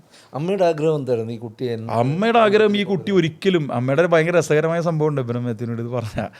ഞാൻ SFIക്കാരനായിരുന്നപ്പോൾ ഇപ്പോൾ പ്രവീൺ എൻ്റെ ഒപ്പം, അദ്ദേഹം ഈ പോസ്റ്റ് കാർഡ്, നിങ്ങൾക്കൊക്കെ അത് ഒരുപാട് പേര് Ernakulam SFI Ernakulam area committee യോഗത്തിന് മതി, താങ്കൾ സഖാവ് നിർബന്ധമായും പങ്കെടുക്കണം, ലീവ് അനുവദിക്കുന്നതല്ല. ഇത് വായിച്ചിട്ട് അമ്മേനോട് ചോദിച്ചു, ചേട്ടാ നിനക്ക് വല്ല ജോലി കിട്ടിയിട്ടുണ്ട്, ഇവനാരാ നിൻ്റെ ജോലിക്ക് എടുത്തേക്കുന്ന ആളാണ്. അപ്പോൾ അമ്മ പിന്നെ SFI ആണെന്നറിയും, കോളേജിൽ ജയിക്കുന്നു, കോളേജ് അത് പത്രത്തിൽ വരുമല്ലോ, അതൊക്കെ അമ്മയ്ക്ക് ഇഷ്ടമായിരുന്നു. പ്രസംഗ മത്സരത്തിന് അതിന് മുമ്പേ ഞാൻ പോകുമായിരുന്നു. അവസാനം അമ്മ സോമസുന്ദരപ്പണിക്കരെ ഇലക്ഷൻ മത്സരിച്ചപ്പോൾ 95 അന്ന് ഞാൻ പാർട്ടി മെമ്പറാണ്, ബൂത്ത് സെക്രട്ടറി ആയോന്ന് എനിക്കറിയില്ല. 95 ഞാൻ കോളേജ് വിദ്യാർത്ഥിയാണ്, ഫസ്റ്റ് ഇയറോ മറ്റോ. അപ്പോൾ അച്ഛൻ എന്നോട് പറഞ്ഞ്, എടാ, അപ്പോൾ അച്ഛൻ സ്ഥിരം അരിവാൾ ചുറ്റി നക്ഷത്രത്തിന് വോട്ട് ചെയ്യണമെന്ന് നാട്ടിലെല്ലാവർക്കും അറിയാം. അപ്പം എന്നോട് പറഞ്ഞ, എടാ നിൻ്റെ അമ്മോട് നീ വോട്ട് ചെയ്യാൻ പറഞ്ഞതെന്ന് ചോദിച്ചു. അപ്പം ഞാൻ ചോദിച്ചാൽ അമ്മ നമുക്കല്ലേ വോട്ട് ചെയ്യണത്, എന്താ ആര് പറഞ്ഞു നിന്നോട്? അപ്പോൾ ഞാൻ പറഞ്ഞ, അച്ഛൻ്റെ ഒപ്പമുള്ള അമ്മയിടയ്ക്ക് വോട്ട് ചെയ്യാൻ പോണത്, അതുകൊണ്ട് നമുക്ക് വോട്ട് ചെയ്യണം എന്ന് എന്തായിരുന്നു നീ ചോദിക്കുന്നു പറഞ്ഞു. ഞാൻ അമ്മോട് ചോദിച്ചപ്പോൾ അമ്മ പറഞ്ഞു, ഇവിടെ വന്ന സോമനല്ലേ, ഞാൻ വോട്ട് ചെയ്യാം, ചിഹ്നം എന്താണ്, കൈപ്പത്തിയല്ലേ എന്ന് ചോദിച്ചു എന്നോട്. ഞാൻ പറഞ്ഞു കൈപ്പത്തിയല്ല, ചുറ്റിയരുവാള നക്ഷത്രം. അപ്പം അമ്മ എന്നോട് പറയും, ഞങ്ങൾ പശുവും കിടാവും മുതൽ വോട്ട് ചെയ്യണതാണ്, നീ ആളെ വെട്ടിക്കൊല്ലുന്ന മാർക്സിസ്റ്റുകാരനാണെന്ന് ഞാൻ ഇന്നാ മനസ്സിലാക്കിയത്. ഞാൻ പറഞ്ഞേ നമ്മുടെ പാർട്ടിക്കാരനല്ലേ എന്ന് പറഞ്ഞു. അപ്പം നീ മാർക്സിസ്റ്റാണല്ലേ, നീ ആളെ അമ്മയുടെ ചിന്ത ഇങ്ങനത്തേക്ക് അന്ധമായ കമ്മ്യൂണിസ്റ്റ് വിരുദ്ധതയുടെ അന്ന് ഞാൻ വോട്ട് ചെയ്യിച്ചു. പക്ഷെ പിന്നീട് ഞാൻ ഇലക്ഷനിൽ നിന്നൊക്കെ അമ്മയ്ക്ക് വലിയ മെൻ്റൽ ഷോക്കായിരുന്നു. അങ്ങനെയാണ് അമ്മ കൂടുതൽ രോഗിയായി. അല്ല, കോളേജൊന്നും പ്രശ്നമല്ല, പ്രശ്നം പോലീസ് ഇടയ്ക്ക് സമൻസ് ഒക്കെ ആയിട്ട് വരുമ്പോഴുള്ള മാനസിക സംഘർഷമൊക്കെ ഉണ്ടായിരുന്നു എന്നുള്ളത് ഒഴിച്ചാൽ കോർപ്പറേഷൻ ഇലക്ഷനിൽ നിന്നത് ഭയങ്കര മെൻ്റൽ ആഗണിയും കാരണം അച്ഛൻ മരിച്ചു. അതിന് ശേഷം അമ്മ മരണം വരെ നിരന്തരമായി രോഗിയായി. ഇടയ്ക്ക് എൻ്റെ വിവാഹം കഴിഞ്ഞ് കുറച്ച് കാലം ഒഴിച്ച് ഒരിക്കലും അമ്മ, കാരണം എന്നെ വഴിതെറ്റിച്ച് അച്ഛൻ കൊണ്ടുപോയി എന്നും അമ്മയ്ക്ക് പിന്തിരിപ്പിക്കാൻ കഴിഞ്ഞില്ല എന്നും ബന്ധുമിത്രാദികളായിട്ടുള്ള ആളുകളെല്ലാം എനിക്കാണെങ്കിൽ ഭയങ്കര മാർക്കായിരുന്നു അന്ന് LLMന്. എനിക്ക് PhDക്ക് സ്കോളർഷിപ്പും LLMന് സ്കോളർഷിപ്പും കളഞ്ഞിട്ടാണ് വരുന്നത്. അന്ന് എനിക്ക് തോന്നുന്നത് 2.5 ലക്ഷം രൂപ നഷ്ടപ്പെട്ടു സ്കോളർഷിപ്പ് കൊണ്ട് 2000 ദിനേശ് മണി സഖാവിനൊക്കെ അത് അറിയുന്നതുകൊണ്ട് എന്നോട് എപ്പോഴും ഒരു കരുതലുണ്ടായിരുന്നു. സോമസുന്ദര പണിക്കർക്കും യൂണിവേഴ്സിറ്റിയിൽ സോമസുന്ദര പണിക്കർ വന്ന് സംസാരിച്ചു. നമ്മുടെ അധ്യാപകരെല്ലാം എതിർത്ത് സംസാരിച്ചു അദ്ദേഹത്തിനോട്, മേയറായിട്ടും. അദ്ദേഹത്തിന് ഭയങ്കര വിഷമമായിരുന്നു. എന്നെ തിരിച്ച് കാറിൽ കൊണ്ടുവന്നിട്ട് അദ്ദേഹം വളരെ വിഷമത്തിലായിരുന്നു. സഹാവ് രവീന്ദ്രനാഥ് ഇപ്പോഴും രവീന്ദ്രനാഥ് സാഹിബിന് ഞാൻ അന്ന് എന്തിനാണ് വല്ല CITU സെൻറ്ററിനെയൊക്കെ സഹായിച്ച് ഇതൊക്കെ കഴിഞ്ഞ് TV രംഗത്ത് നിന്നാൽ മതി എന്നൊക്കെ ആയിരുന്നു. അവർക്ക് അങ്ങനെയാണ് അഭിപ്രായമെങ്കിൽ അമ്മയുടെ കാര്യം ഒന്ന് ആലോചിച്ച് നോക്കി. അപ്പോൾ അമ്മ she was having A severe mental shock ഈ സംഭവത്തോടു കൂടി. അപ്പം ഇതൊക്കെ സ്വാഭാവികമാണ്. നമ്മളൊന്നും വലിയ ത്യാഗം ചെറിയ മകൻ കോർപ്പറേഷനിലൊക്കെ ജയിച്ച് വരുമ്പോൾ അമ്മയ്ക്ക് സന്തോഷം ഇല്ല, ഒരിക്കലും ഇല്ല. ജയിച്ച് വന്നിട്ടും ഉണ്ടായിട്ടില്ല, കൗൺസിലറായപ്പോഴും ഉണ്ടായിട്ടില്ല, സ്റ്റാൻഡിംഗ് കമ്മിറ്റി ചെയർമാനായിട്ടും ഉണ്ടായിട്ടില്ല. അമ്മയ്ക്ക് ഒരിക്കലും ഇങ്ങനെ അമ്മയുടെ ഒരു വീടിൻ്റെ പശ്ചാത്തലം അച്ഛൻ്റെ വീടിൻ്റെ പശ്ചാത്തലമല്ലായിരുന്നു. അച്ഛൻ്റെ വീട്ടിൻ്റെ പശ്ചാത്തലം ബിസിനസ്സും കഷ്ടപ്പാടും എന്താ പറയുക ഹാർഡ് വർക്കിംഗ് ആയിട്ടുള്ളൊരു ഫാമിലി സ്ട്രക്ചറാണ്. എല്ലാവരും ഇപ്പോൾ ഈ പറഞ്ഞ പോലെ കുളവും ഓരോ വീടും ദാരിദ്ര്യം ഉണ്ടെന്നുള്ളതല്ല, പക്ഷേ ദേ വർ ഹാർഡ് വർക്കിംഗ് പീപ്പിൾ. മദറിൻ്റെ ഒരു ട്രഡീഷൻ എന്ന് പറയുന്നത് ദേശത്ത് അത്യാവശ്യം അവർക്ക് ഉണ്ണാനുള്ള നെല്ലൊക്കെ കിട്ടുന്ന, കമ്മ്യൂണിസ്റ്റ് പാർട്ടി വന്ന് ഭൂപരിഷ്കരണം നടത്തി അവരുടെ ഭൂമിയൊക്കെ അമ്മ ഇപ്പോഴും പറയണത് പിടിച്ചു വാങ്ങി കാശുകാരായ ഈഴവർക്ക് കൊടുത്തു, ഈഴവർക്കും ക്രിസ്ത്യാനികൾക്കും കൊടുത്ത നശിച്ച പാർട്ടി, ഇങ്ങനെ പറയുള്ളൂ, നശിച്ച പാർട്ടിയാണ് നിൻ്റെ പാർട്ടി എന്നാണ് പറയണത്. അപ്പോൾ അവരെ സംബന്ധിച്ച ആളുകൾ വരുന്നത് കൂടുന്നത് ഇതൊക്കെ വലിയ പ്രയാസമായിരുന്നു. പക്ഷേ എൻ്റെ കൂട്ടുകാരെയും എൻ്റെ പാർട്ടിക്കാരോടൊക്കെ സ്നേഹമായിരുന്നു. കാരണം അവർ അമ്മയുടെ എല്ലാ കാര്യങ്ങൾക്കും ഓടി വരും എന്നുള്ളത് മറ്റൊരു ഫാക്ടറായിരുന്നു. അമ്മയെ കൺവിൻസ് ചെയ്യാൻ ശ്രമിച്ചില്ലേ? അതൊന്നും നടക്കാത്ത കാര്യമാണ് ഇബ്രാഹിം. കാരണം അമ്മ പത്രം വായിക്കില്ല. പത്രം വായിക്കാത്ത ഒരാളെ നിങ്ങൾ കണ്ടിട്ടുണ്ടോ? TV കാണില്ല. അമ്മയ്ക്ക് രാവിലെ മുതൽ രാത്രി വരെ സാനുവാഷിൻ്റെ ഭാഷയെ പറഞ്ഞ്, സാനുവാഷിനറിയാം, 4 തവണ വിളിക്കും ഒരു ദിവസം. സാനുവാഷ് പുന്നക്കേഷനിൽ എനിക്ക് ഏഷ്യാനെറ്റ് ഏറ്റവും നല്ല കൗൺസിലർ അവാർഡ് എന്നപ്പോൾ പ്രസംഗിച്ചതാണ്. ഒരു ദിവസം മാഷിൻ്റെ സാന്നിധ്യത്തിൽ തന്നെ മാഷും ഞാനും കൂടി ഒരു 3 മണിക്കൂർ ഒരു ദിവസം കാറിൽ സഞ്ചരിച്ചു. 4 തവണ വിളിച്ചു. അപ്പം മാഷ് എന്നോട് പറഞ്ഞു, മാഷ് അത് ആത്മകഥയിൽ മാഷിൻ്റെ അമ്മയെ പറ്റി എഴുതുന്നുണ്ട്. ഞാനും ഇങ്ങനെ തന്നെയാണ്. അത് പിന്നെ ഏക മകനും സഹോദരി, ഞാൻ ഏക മകനായതുകൊണ്ട് സ്വാഭാവികമായിട്ട് അമ്മയ്ക്ക് രാവിലെ എനിക്ക് ഭക്ഷണം ഉണ്ടാക്കി തരിക, ഉച്ചയ്ക്ക് ഉണ്ടാക്കി തരിക, രാത്രി എത്ര പുറത്തു പോയാലും രാത്രി തിരിച്ച് വീട്ടിലെത്തണം. അതുകൊണ്ട് ഞാൻ പാർട്ടി ഓഫീസിൽ കിടക്കുകയോ മറ്റ് പാർട്ടി സഹാക്കളുടെ പോലെ എന്തെങ്കിലും അതിര് കടന്ന നിലപാടുകളിലേക്ക് പോവുകയോ പറയത്തക്ക പൂർണ്ണമായിട്ടുള്ള കാര്യങ്ങൾ ചെയ്യുകയോ ഇപ്പം നമ്മുടെ രാജീവിനൊക്കെ കാണുന്ന പോലെ കടുത്ത മർദ്ദനം അനുഭവിക്കുകയോ ഇതൊന്നും എൻ്റെ ജീവിതത്തിൽ ഉണ്ടായിട്ടില്ല. അതിന് എന്നെ വലിച്ചിരുന്നൊരു ഫാക്ടർ ആ കാലത്ത് ഈ മദറിൻ്റെ ഒരു വലിയായിരുന്നു. ഈ നിയമ വിദ്യാർത്ഥി ആവാൻ ഉള്ള സാഹചര്യം എന്താണ്? അമ്മയ്ക്ക് അതിനോട് താല്പര്യം ഉണ്ടായിരുന്നു അതോ അച്ഛൻ്റെ പ്രേരണയാണ്? അമ്മയ്ക്ക് നിയമ വിദ്യാർത്ഥിയാകുന്നതും താല്പര്യമില്ല. അച്ഛന് കോടതിയിലായിരുന്നു ജോലി. അച്ഛൻ പറൂരാണ് ജനിച്ചത്. അന്ന് പറൂർ കോടതിയിലാണ് അച്ഛന് ജോലി. അപ്പോൾ അച്ഛൻ എന്നോട് വക്കീലന്മാരെ പറ്റി പറയും. ഒരു ക്ലാസ് നോട്ട് LLB 3 വർഷം ഞാൻ ഫൈനൽ ഇയർ എക്സാമിൻ്റെ 3 ദിവസം മുമ്പ് അച്ഛൻ മരിക്കുന്നത്. അപ്പോൾ ഫാദർ എനിക്ക് പറഞ്ഞു തന്നെ അന്നത്തെ കാലത്തെ പറൂർ കോടതിയിൽ അഭിഭാഷകരെ പറ്റിയൊക്കെ പറയും. ചില ഈ ബ്രാഹ്മിൻസ് ആയിരിക്കുമല്ലോ അന്നത്തെ. അപ്പോൾ ഒരു ഇത് വായിച്ചു കഴിഞ്ഞാൽ അവരത് കീറിക്കളയും. അത്ര ഓർമ്മയായിട്ട് നിൽക്കണം എടാ വക്കീലായ. പിന്നെ അച്ഛനെ ഞാൻ ബിസിനസ് ചെയ്താൽ വിജയിക്കില്ലെന്നറിയായിരുന്നു. എന്തുകൊണ്ടത്? അത് എന്താണെന്ന് വെച്ചാൽ അച്ഛൻ്റെ ഇത് പറഞ്ഞാൽ നീ അച്ഛനും അമ്മയും കൂടി ചേർന്ന ആളാണ്. അപ്പം നീ ഒരു ഇപ്പം അച്ഛനാണെങ്കിൽ ഇങ്ങനെ ഇമോഷണൽ ആവില്ല. മനസ്സിലായില്ല. അച്ഛനൊരു ഹാർഡ് ടർഫിൽ വർക്ക് ചെയ്യുന്ന ഒരാളാണ്. ഇത്രയും കൊല്ലം ഞാൻ മറ്റേ രാഷ്ട്രീയ പ്രവർത്തനത്തിലും കമ്മ്യൂണിസ്റ്റ് പാർട്ടിയിൽ നിന്നിട്ടും എനിക്ക് ഇടച്ചവനുണ്ട. അപ്പോൾ അതുകൊണ്ട് ഉണ്ട് AKGക്കും 9000 ഒക്കെ അതൊക്കെ ഉണ്ട് അവരുടെ. പിന്നെ അവരുടെ ആത്മഹത്യയിലൊക്കെ ഉണ്ട്. പക്ഷേ അവർക്കെല്ലാം അമ്മമാരോടായിരുന്നു. EMS പോലും അമ്മയോടായിരുന്നു അറ്റാച്ച്മെൻറ്റ്. പക്ഷേ ഞാൻ പറഞ്ഞു വന്നത് എന്താണെന്ന് വെച്ചാൽ ഇങ്ങനെ എല്ലാം ആകുമ്പോൾ പോലും നമ്മളെ വലിച്ചിരുന്നൊരു ഫാക്ടർ എന്നുള്ള നിലയിൽ ഈ അമ്മയുടെ ഒരു പ്രസൻസ് ഇങ്ങനെ വല്ലാതെ നിൽക്കുകയും നിയമവിദ്യാർത്ഥിയായി മാറുന്നതിൻ്റെ പ്രധാനപ്പെട്ട കാരണം എന്ന് വെച്ചാൽ സത്യം പറഞ്ഞാൽ എനിക്ക് അമ്മയുടെ അടുത്ത് നിൽക്കുക എന്നുള്ളത് തന്നെയാണ്. അതുകൊണ്ട് 1-2 വർഷം കഴിഞ്ഞപ്പോൾ എന്നെ വളരെ സെലക്റ്റീവായിട്ട് LLBക്ക് ചേർപ്പിച്ചതാണ്. LLB കഴിഞ്ഞ്. അപ്പോൾ അച്ഛനും മരിച്ചു. ഡോക്ടർ NS ഗോപാലകൃഷ്ണൻ്റെ അധ്യാപകൻ. അദ്ദേഹം ഇന്ത്യയിലെ ഏറ്റവും റെപ്യൂട്ടഡ് ആയിട്ടുള്ളൊരു അധ്യാപകനായിരുന്നു. നാഷണൽ ലോ സ്കൂളിലെ പ്ലേസ്മെൻറ്റ്സ് ഇതിൻ്റെ ചാർജ് അദ്ദേഹത്തിനായിരുന്നു. അദ്ദേഹം ഉദ്ദേശിച്ചിരുന്നത് എന്നെ ഏതെങ്കിലും ഒരു ഡൽഹിയിലൊരു നല്ല ലോയറുടെ ഒപ്പം എൻഗേജ് ചെയ്യാനായിരുന്നു. അദ്ദേഹം അത് എന്നോട് പലവണ പറഞ്ഞു. അല്ലെങ്കിൽ പിന്നെ അവസാനം ഞാൻ അമ്മയുടെ നിന്ന് പോയില്ലെന്ന് മനസ്സിലായപ്പോഴാണ് IPR ചെയർ അവിടെ വന്നു. ഇപ്പോൾ ഉണ്ടത് കൊച്ചിൻ യൂണിവേഴ്സിറ്റിയിൽ IPR ചെയർ. അതിൻ്റെ ഒപ്പമാണ് എനിക്ക് സ്കോളർഷിപ്പ് കിട്ടിയത്. കോഴിക്കോട് കാലിക്കറ്റ് യൂണിവേഴ്സിറ്റിയിൽ ഇപ്പോഴും ഉണ്ട്. ലോവൽമാൻ എന്ന് പറഞ്ഞൊരു സാറുണ്ട്. ഇപ്പോൾ സീനിയറായി കാണും അയാൾ. ഈ ലോവൽമാനും എനിക്കും കൂടിയാണ് കിട്ടിയത്. അവൻ്റെ കാശും പോയി. അപ്പോൾ ഈ ഡോക്ടർ NS ഗോപാലകൃഷ്ണൻ എന്നെ അപ്പം അമ്മയ്ക്ക് ഇത്തിരി ജോലി കിട്ടി കളമശ്ശേരിയിൽ കൊച്ചിൻ യൂണിവേഴ്സിറ്റിയിൽ ജോലി കിട്ടുന്നതായിരുന്നു അമ്മയുടെ ഒരു. അപ്പം അമ്മ ഇത്തിരി ബെറ്റർ ആവാൻ തുടങ്ങിയിരുന്നു. അപ്പോഴാണ് ഈ ഇലക്ഷന് വന്ന് നിൽക്കുന്നതും ഒക്കെ സംഭവിക്കുന്നത്. പക്ഷെ നിയമത്തിലേക്ക് ഞാൻ മാറുന്നത് എന്താണെന്ന് വെച്ചാൽ MBAക്ക് പോകണമെന്നുണ്ടായിരുന്നു. പക്ഷെ ഫാദർ പൈസ കൊടുത്ത് എൻ്റെ ഫ്രണ്ട് ആയിരുന്നു ബിപിനൊക്കെ ഉണ്ട്. അവരൊക്കെ സേവിയേഴ്സ് ഇൻസ്റ്റിറ്റ്യൂട്ട് ഓഫ് മാനേജ്മെൻറ്റിലേക്ക് പോയി. നിങ്ങൾ കേട്ടിട്ടുണ്ടെന്നറിയില്ല, ബാംഗ്ലൂർ. അപ്പോൾ അയാൾക്കൊക്കെ അന്ന് മനോരമ ഫാമിലി അഡ്മിഷൻ വാങ്ങിച്ചു. പിന്നെ അവർക്ക് അതിനുള്ള സൗകര്യങ്ങളുള്ള വീടാണ്. അച്ഛൻ പറഞ്ഞു അച്ഛൻ ഒരു ഘട്ടത്തിലും ഒരാളോടും ശുപാർശയും ചെയ്യില്ല. ഇങ്ങനെയാണ് ഞാൻ എഞ്ചിനീയറിംഗ് എടുക്കാതെ പോയത്. എനിക്ക് ഏറ്റവും ഇഷ്ടപ്പെട്ട സബ്ജക്റ്റ് ആയിരുന്നു മാത്സ്. സോമസുന്ദരം പണിക്കരോട് ഒരു വാക്ക് പറഞ്ഞിരുന്നെങ്കിൽ എനിക്ക് അന്ന് ഭവൻസിൽ ഈ കോമേഴ്സിലേക്ക് പോകേണ്ടി വരില്ലായിരുന്നു. ഈഡിൻറ്റൽ അദ്ദേഹം വളരെ നിഷ്കരുണം പറഞ്ഞ് സോമനെ ഇവിടെ എപ്പോഴും വന്നിട്ടുണ്ട്, ഞാനൊരാളുടെ അടുത്തും ശുപാർശ, നീ പഠിച്ചില്ലെങ്കിൽ നിനക്ക് തന്നെ. അപ്പോൾ അങ്ങനെ പോയപ്പോൾ പിന്നെന്താ മാർഗ്ഗം, LLB പരീക്ഷ എഴുതി. അങ്ങനെ LLBയിൽ വരികയാണ് ചെയ്തത്. അങ്ങനെ പ്രാക്ടീസ് ചെയ്ത കാലമുണ്ടോ? പിന്നെ പ്രാക്ടീസ് എനിക്ക് ഏറ്റവും ഇഷ്ടപ്പെട്ട ഒന്ന്, ഞാൻ അശോക് ചെറിയാൻ സാറിൻ്റെ ഒപ്പം ഇരുന്നു. നല്ല രസമുള്ളൊരു ഓഫീസായിരുന്നു, വളരെ ഫ്രണ്ട്ലിയാണ്. അദ്ദേഹം നല്ല കടുത്ത കമ്മ്യൂണിസ്റ്റാണ്. MM ചെറിയാൻ സാറിൻ്റെ മകനാണ്. അങ്ങ് കേട്ടിട്ടുണ്ടോയെന്ന് എനിക്കറിയില്ല. അപ്പോൾ AKG versus state of Madras എന്ന് പറഞ്ഞ പ്രസിദ്ധമായ കേസില്ലേ, അതിൽ AKGയെ സത്യം പറഞ്ഞ മുഴുവൻ അതിൻ്റെ ലീഗൽ പോയിൻറ്റ്സ് ഡിസ്കസ് ചെയ്യണം ഞങ്ങളുടെ ഓഫീസിൽ വന്ന. EMS അവിടെ ഓഫീസിൽ വന്ന്, ഞങ്ങളുടെ ഇപ്പോഴത്തെ ഓഫീസിൽ സെൻറ്റ് വിൻസെൻ്റ് റോട്ടിലെ ഓഫീസിൽ വന്ന് ചാരികസേരെ കിടന്ന് പുസ്തകം വായിക്കുമായിരുന്നു. ഞങ്ങളുടെ അന്നത്തെ കാലത്തെ ക്ലർക്കായിരുന്ന രമേശ് ചേട്ടൻ അത് പറയും. പിന്നെ എനിക്ക് വളരെ താല്പര്യപൂർവ്വം ഞാൻ കണ്ടിരുന്ന ഞങ്ങളുടെ ഒരു ലീഡറുണ്ട് സതീഷ്. അദ്ദേഹം ഇപ്പോൾ ഏരിയ കമ്മിറ്റി മെമ്പറാണ്. അദ്ദേഹം പ്രാക്ടീസിലേക്ക് പോയി. S ശർമ്മയുടെ സെക്രട്ടറി ആയിരുന്നു. അപ്പോൾ ഞാൻ ആ ഓഫീസ് എനിക്ക് വളരെ എൻഗേജിങ് ആയിട്ടുള്ള ഒരു ഫ്രണ്ട്ലി ആയിട്ടുള്ള ഒരു ഓഫീസായിരുന്നു. അപ്പോൾ അതിൽ ഞാൻ ഒരു ദിവസം എൻ്റെ സബ്ജക്റ്റ് തന്നെ പറഞ്ഞു, ഇൻ്റലക്ച്വൽ പ്രോപ്പർട്ടി റൈറ്റ്സിൻ്റെ ഒരു കേസ് ഞാൻ അപ്പുറത്തുനിന്ന്, ഒരു നെയിലിൻ്റെ കേസായിരുന്നു, ട്രേഡ് മാർക്കിൻ്റെ.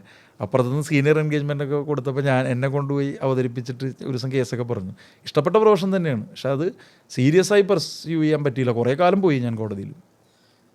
മേയർ എന്ന നിലയ്ക്ക് ഏറ്റവും പ്രയാസമേറിയ ഒരു നിമിഷത്തെക്കുറിച്ചോ ഓർത്ത് പറയാൻ പറ്റുമോ? കാരണം ഏതെങ്കിലും പ്രധാനപ്പെട്ട ഒരു പദ്ധതി നടത്തിപ്പുമായിട്ട് ബന്ധപ്പെട്ടോ തീരുമാനം എടുക്കുന്നതുമായിട്ട് ബന്ധപ്പെട്ടോ? രണ്ട് സന്ദർഭങ്ങളാണ് ഉണ്ടായത്. ഒന്ന് ബ്രഹ്മപുരം കത്തിയപ്പോൾ എനിക്ക് ഭയങ്കര പ്രയാസം തോന്നി. കാരണം ഞാനൊരു ഈ എന്താണ് ഭക്ഷണം മാലിന്യം ഇപ്പോഴും ഞങ്ങളുടെ വീട്ടിലാണല്ലോ മറ്റേ ഇതിട്ടിട്ട് ഞങ്ങൾ വളമാക്കി ഞങ്ങൾ കൃഷി ചെയ്യുന്ന ആൾക്കാരാണ്. ടെറസിൽ അപ്പോൾ അത് അങ്ങനെ എനിക്ക് എൻ്റെ ജീവിത വീക്ഷണം മാർക്സിസത്തിൻ്റെ വീക്ഷണമൊക്കെ അത് തന്നെയാണല്ലോ. അതായത് അബൻഡൻസ് ഇന്നെ ഈക്വലായിട്ട് ഡിസ്ട്രിബ്യൂട്ട് ചെയ്യണം, നന്നായിട്ട് ജീവിക്കുക, പക്ഷേ എല്ലാവരും ജീവിക്കണം. അപ്പോൾ നമുക്കൊരിക്കലും പറ്റുന്നൊരു കാര്യമല്ല ഈ ബ്രഹ്മപുരത്തിൻ്റെ വേസ്റ്റ് ഇടുക എന്നൊക്കെ പറയുന്നത്. പക്ഷേ ഞാനത് വിശദീകരിക്കാൻ ഉദ്ദേശിക്കുന്നില്ല ഈ സന്ദർഭത്തിലാണെങ്കിൽ. ആദ്യത്തെ 2 കൊല്ലത്തിലൊക്കെ ഈ കൗൺസിലിൽ ഭൂരിപക്ഷം ഇല്ലെങ്കിൽ അത് വലിയ പ്രശ്നമാണ്. പക്ഷെ അത് സംഭവിച്ചു കഴിഞ്ഞപ്പോൾ പിന്നെ എന്നെ അത്ഭുതപ്പെടുത്തിയ കാര്യം അന്ന് കടുത്ത ഈ പോസ്റ്ററൊക്കെ ഒട്ടിച്ചല്ല മാഫിയ എന്നൊക്കെ, അതൊക്കെ എനിക്ക് ഭയങ്കര അതാ ഞാൻ പറഞ്ഞത്. ഞാൻ ഇപ്പോഴും അന്നാണ് ഞാൻ മനസ്സിലാക്കുന്നത് രാഷ്ട്രീയത്തിലെ ആക്ഷേപങ്ങളോട് സമരസപ്പെടാൻ അതിനുശേഷമാണ് ഞാൻ സമരസപ്പെടുന്നത്. പിന്നെ സമരസപ്പെട്ടിട്ടുണ്ടോ? ഇപ്പം സമരസപ്പെട്ടു. കാരണം അതിന് പിണറായി തന്നെയാണ് അതിലൊരു കാരണക്കാരനായത്. ഇതൊക്കെ ഉണ്ടാവും, ഇതിനെ നേരിടാൻ പഠിക്കണം എന്ന് പറയുന്നൊരു സംഗതി ഉണ്ടല്ലോ. അങ്ങനെ പ്രതീക്ഷിക്കരുത്. അത് പ്രായോഗികമായി ഈ മേയറായതിനു ശേഷമാണ് ഞാനത് മനസ്സിലാക്കുന്നത്. അതുവരെ എൻ്റെ ധാരണ രാഷ്ട്രീയ പ്രവർത്തനമാണെങ്കിലും സത്യസന്ധമായ ആക്ഷേപങ്ങളെ ഉന്നയിക്കുള്ളൂ എന്നാണ്. അങ്ങനെയില്ലല്ലോ എന്ത് അല്ല, അത് അങ്ങ് എന്നെ മാത്രം കുറ്റം പറയരുത്. ഒരു മിനിറ്റ്, അങ്ങ് ചിരിച്ചപ്പോൾ ഞാനൊരു കാര്യം പറയട്ടെ. എനിക്ക് ആ ചിരി മനസ്സിലായി. ഞാനൊരു കാര്യം പറയട്ടെ. പ്രകാശ് കാരാട്ടിനോടൊരു തെരഞ്ഞെടുപ്പിൻ്റെ ഘട്ടത്തിൽ താങ്കൾ കണ്ടിട്ടുണ്ടോ? ഏഷ്യാനെറ്റിൻ്റെ ഒരു ഇൻ്റർവ്യൂവിൽ ചോദിക്കുന്നുണ്ട് ഈ AK ആന്റണി പ്രതിരോധ വകുപ്പിൽ അഴിമതി നടത്തിയെന്ന്. പ്രകാശ് കാരാട്ട് പറഞ്ഞ മറുപടി എന്താണെന്ന് അറിയോ? No AK Antony will never be personally corrupt. We are very sure about that. Our criticism is only against the Congress central leadership who tries to sabotage all these tenders എന്നാണ്. അപ്പോൾ നമ്മൾ സാധാരണ പറയുന്ന, അപ്പോൾ ഞാനങ്ങനെ രാഷ്ട്രീയം ഇന്ന് കാണുന്ന നിലയിലേക്ക് ഇങ്ങനെ ദുർഗ്രഹമാക്കേണ്ടതുണ്ടോ എന്ന് എനിക്കിപ്പോഴും സംശയമുണ്ട്. അതെ. അപ്പോൾ അങ്ങനെയുള്ള പ്രകാശ് കാരാട്ടിനെ പോലുള്ള അത്തരം ഒബ്ജക്റ്റീവായിട്ട് ചിന്തിക്കുന്ന ആളുകളുമുണ്ട്, അല്ലാത്ത മനുഷ്യരുമുണ്ട്. അപ്പോൾ ഈ ബ്രഹ്മപുരം ഒരു വലിയൊരു പാഠമായിരുന്നോ താങ്കളുടെ ജീവിതത്തിൽ? ബ്രഹ്മപുരം വലിയ പാഠമായിരുന്നു. ബ്രഹ്മപുരം പാഠമാണ്, ഈ വെള്ളക്കെട്ട് പാഠമാണ്. കാരണം ഇപ്പോഴും ചിലപ്പോൾ 1 മണിക്കൂറൊക്കെ മഴ ഭയങ്കര നിർത്താതെ പെയ്ത എറണാകുളത്ത് ഇപ്പോൾ അപ്പോഴും ഒരു വെള്ളക്കെട്ട് കാണുമ്പോൾ, കുറച്ച് നേരത്തേക്കാണെങ്കിലും കാണുമ്പോൾ എൻ്റെ മനസ്സിനെ അത് വല്ലാതെ മതിക്കാറുണ്ട്. ഞാനും ശ്രീ NSK ഉമേഷ്, പ്രത്യേകിച്ച് ആദ്യം സുഹാസ്, പിന്നെ കളക്ടറായിരുന്ന NSK ഉമേഷ് ശരിയായ നിലയിൽ അതിനോട് റെസ്പോണ്ട് ചെയ്തിരുന്നു. അതാണ് ജസ്റ്റിസ് ദേവൻ രാമേന്ദ്രൻ്റെ ഓർമ്മയില്ലേ വളരെ പ്രസിദ്ധമായ കോംപ്ലിമെൻറ്റിന് കാരണം. ഇത് ദേ ആർ ഡൂയിങ് ഗുഡ് എന്ന് പറയുന്ന 2 തവണ അദ്ദേഹം അഭിനന്ദിച്ചു. 2-3 കൊല്ലം നമ്മുടെ ഇവിടെ വെള്ളക്കെട്ടേ ഉണ്ടായില്ല നല്ല കാലവർഷത്തിലും. മറ്റൊന്ന് ഈ ബ്രഹ്മപുരത്തെ ചേഞ്ച്, ആ ചേഞ്ചിന് പക്ഷേ ശരിക്കും പറഞ്ഞാൽ ആദ്യത്തെ ഘട്ടത്തിൽ ആ ചേഞ്ചിൻ്റെ പ്രധാനപ്പെട്ട എല്ലാ നല്ല കാര്യങ്ങളും ചെയ്തിട്ടുള്ളത് MP രാജേഷാണ്. ഞാനിപ്പോൾ ഒരു കാര്യം ഞാൻ ചെയ്യാത്ത കാര്യം ഞാൻ അതിനൊരു സിസ്റ്റം ഉണ്ടാക്കാനുള്ള പരിശ്രമം MP രാജേഷിൻ്റെയാണ്, ശാരദാ മുരളീധരൻ്റെയാണ്. പക്ഷെ പിന്നെ അത് മുമ്പോട്ട് കൊണ്ടുപോയത് ഞാൻ അവരിട്ട് തന്ന പാതയിൽ കുറച്ച് മാറ്റങ്ങളൊക്കെ വരുത്തിയാണ് കൊണ്ടുപോയത് പ്രായോഗികമായി. സത്യത്തിൽ എബ്രഹാം മാത്യു വിചാരിക്കുന്ന പോലെയല്ല. കോൺഗ്രസ്സുകാർ എറണാകുളം ജില്ലയിൽ പറയണത് ഞാൻ കുറേ കൂടി ടാക്റ്റിക്കലായിട്ടുള്ള ഒരാളാണെന്നാണ്. അതാണ്, ഞാൻ അല്ലെന്ന് പറയുന്നില്ല. കാരണം ശ്രീ ബാലചന്ദ്രനെ പഠിച്ചതുപോലെ തന്നെ ഞാൻ വളരെ ദൂരെ നിന്ന് നോക്കിയും അടുത്ത് നിന്ന് നോക്കി കണ്ട് പഠിച്ച ഒരാൾ കോടിയേരിയാണ്. അപ്പോൾ അതുകൊണ്ട് നിങ്ങളുടെ രാഷ്ട്രീയ ഒരു വലിയ കോസിന് വേണ്ടി നിങ്ങൾ ഡിപ്ലോമാറ്റിക്കായിട്ടും ഷ്രൂഡായിട്ടും അതേ സമയത്ത് നിങ്ങൾക്ക് വേണ്ടി ആയിരിക്കരുതെന്ന് മാത്രമേ ഉള്ളൂ. കുറച്ച് രസകരമായിട്ട് തന്നെ കൊണ്ടുപോയാലേ നമുക്ക് കാര്യം തീർക്കാൻ പറ്റും. അകത്തൊക്കെ നോക്കുമ്പോൾ ആ ഒരു സമീപനം, ആ ഒരു ട്രെൻഡ് നമുക്ക് കാണാൻ കഴിയും അദ്ദേഹത്തിൻ്റെ ഒരു സമീപനം. അതെ. പ്രത്യേകിച്ച് ആഭ്യന്തരം പോലുള്ള വകുപ്പൊക്കെ കൈകാര്യം ചെയ്യുമ്പോൾ അദ്ദേഹം അങ്ങനെ ഒരു നയപരമായിട്ട് ആ വിമർശനങ്ങൾ ഏറ്റുവാങ്ങേണ്ടി വന്നിട്ടുണ്ട്. പക്ഷേ വ്യക്തിപരമായിട്ട് വളരെ എനിക്കതിൽ എന്താണെന്ന് പറയുക എബ്രഹാം മാത്യു, ഞാനൊരു കാര്യം നിങ്ങളോട് പറയാം. അദ്ദേഹമായിട്ടുള്ള ബന്ധം ഞാൻ ഒക്കെ സത്യത്തിൽ ഞങ്ങളുടെയൊക്കെ ഒരു ചുമതലക്കാരനായിട്ട് കോടിയേരി ഉണ്ടായിരുന്നു.